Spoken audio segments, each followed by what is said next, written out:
할렐루야. 시로 말씀 TV 구독자 여러분, 예수님의 이름으로 축복하며 인사드립니다. 저는 서울 방배동에 있는 충만한교에서 26년이 넘도록 예수님의 이름과 성령의 역사로 일반 병원에서 고치지 못하는 귀신 축사, 우울증 치유, 공황장애 치유, 조현병 치유, 불면증 치유, 각종 육체 불치질병 치유, 뼈관절 디스크, 척수 협착증 치유, 악성 근육통 치유, 개인 가정의 삶의 문제 치유, 부부 문제 치유, 깊은 기도, 내적 치유 등을 전문으로 사역하는 강유세 목사입니다. 지난 26년 동안 수많은 환자들을 예수님으로 치유하여 정상적인 삶을 살아가도록 했습니다. 그 목회자들을 치유 사역자로 치유맥하도록 훈련했습니다. 지금도 매주 월, 화, 금, 토, 주일 10시부터 12시까지 귀신 축사, 내적 치유, 깊은 기도 치유 집회를 진행하고 있습니다. 특별히 상태가 중한 분들에 대해서는 별도 시간을 예약하여 개별 치료를 해드리고 있습니다. 이 강의는 제가 집필하는 책 중에서 영적인 눈이 열리는 신비한 비밀 책을 요약하여 강의하는 것입니다. 영의 세계, 신의 세계는 무리 법칙을 따르게 됩니다. 유상동이라고 그러죠. 성령은 성령끼리, 악령은 악령끼리 연합을 잘한다는 말입니다. 속담에 금묵자적이여 근적자적이라는 말이 있습니다. 사람은 가까이 난 사람에게 영향을 주고받게 된다는 말입니다. 우리가 믿음 있는 삶을 살아가기 위해서는 반드시 이 원칙이 지켜져야 합니다. 이 원칙을 무시하면 때로는 믿음에 큰 손상을 입을 수 있습니다. 자신의 영적인 능력이 세상의 어떤 도전도 모두 이길 수 있을 것 같지만 그렇지 않습니다. 우리는 한계를 가지고 있습니다. 우리에게 주어진 능력은 무한대가 아니기 때문에 늘 자신의 한계를 인식하고 그에 따른 행동을 취하는 것이 현명합니다. 자신의 한계를 알고 그에 맞게 행동을 취하기란 말처럼 쉽지 않습니다. 그렇기 때문에 우리의 믿음이 강해지기 위해서는 신실한 믿음 있는 사람들과 어울리는 것을 절대로 피합니다. 자신보다 영적으로 앞서가는 사람들의 무리에서 벗어나지 않고 항상 그들과 함께하는 시간을 많이 갖는 것이 믿음을 강하게 유지하는 요령입니다. 그렇기 때문에 교회 생활을 해야 하는 이유가 여기 있는 것입니다. 우리 충만한 교회, 성령 충만, 은혜 충만한 그런 교회를 다니면 아주 좋겠지요.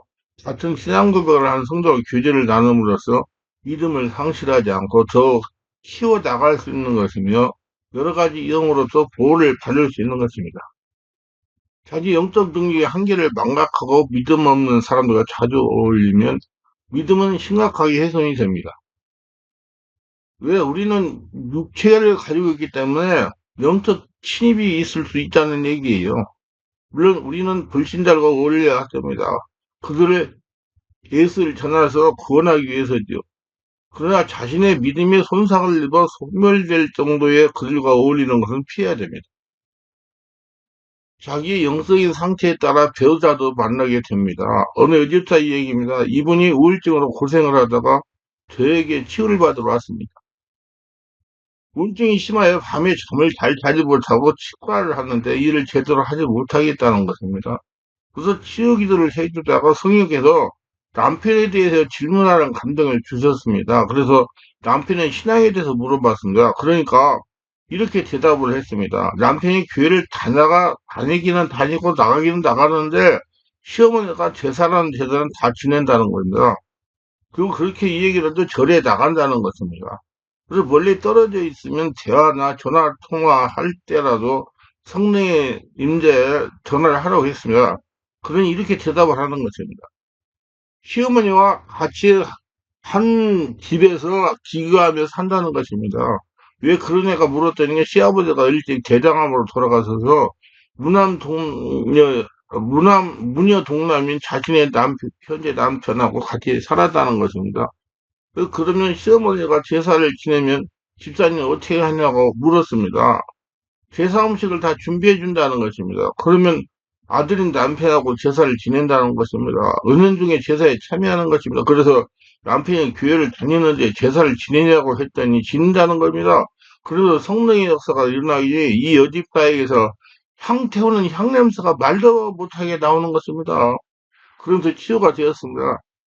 그래서 이제부터 제사에 참석하지 말라고 했어요. 그러니까 자신도 그렇게 하고 싶은데 남편이 싫어한다는 것입니다. 만약에 제사 지내는 데 등한히 하면 남편하고 관계가 험악하게 된다는 것이다. 그래서 제가 질문했습니다. 결혼은 어떻게 했습니까? 연애 결혼이었습니다. 그러면 집사님은 연애 당시 교회를 안 다녔습니까? 아닙니다. 저는 모태신앙입니다. 지금 아버지는 장로님이시고 어머니는 권사님이십니다.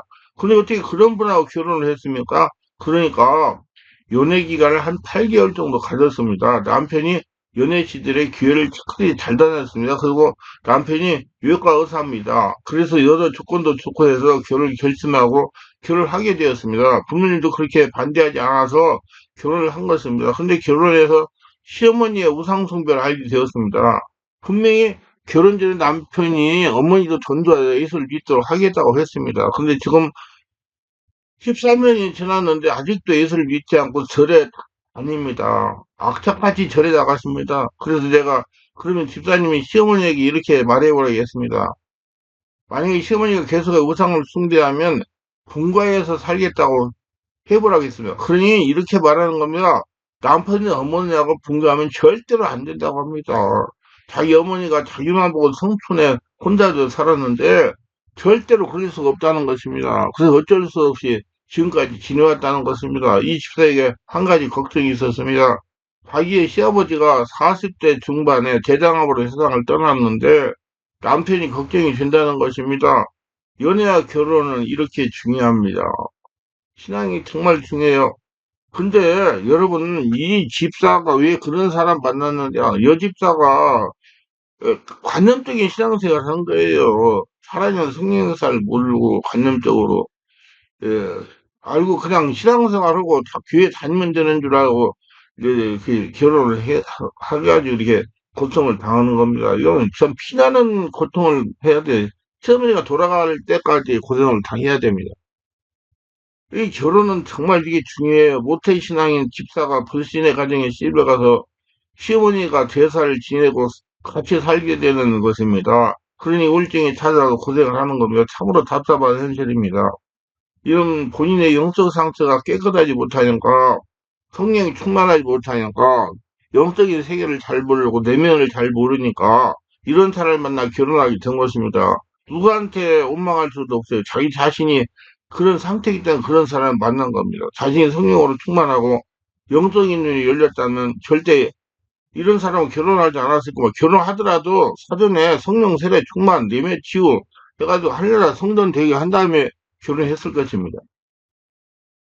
이런 사람들이 우리 주변에 너무나 막 혼납니다. 청년 때 믿음을 가졌던 사람이 그래도 열심히 믿었던 사람이 어느 날 불신자가 되어 있는 경우를 흔히 볼 수 있습니다. 이런 사람들 대부분이 믿음 있는 사람과 가까이 하기보다는 믿음 없는 사람과 가까이 한 결과 이렇게 된 것입니다. 무리의 법칙은 경건한 무리와 항상 가까이 함으로써 믿음을 지키고 성장시킬 수 있음을 지적하는 말입니다. 이는 법칙이기 때문에 반드시 그렇게 지켜야만 한다는 것입니다. 성도들과 가까이 하고 영적으로 능력 있는 사람들과 가까이 함으로써 자신도 능력 있는 사람으로 설 수 있게 되는 것입니다. 특히 젊은 세대들은 이 무리의 법칙을 잊어서는 안 됩니다. 여러분 아직 영적으로 성장할 시기이기 때문에 더욱 이 법칙을 마음에 다루고 다른 사람들이 성도들과 세상 사람과 어울리고 교회 생활을 열심히 함으로써 성령 세례 충만받고 성령 인도를 받는 신앙생활에서 영적 능력을 키워 나가기를 바랍니다. 그래서 영적 수준을 높여가지고 수준 있는 그런 신앙인들을 만나고 하나님의 영광을 드러내고 승리하는 복전자들이 되시기를 주 예수 이름으로 축원합니다.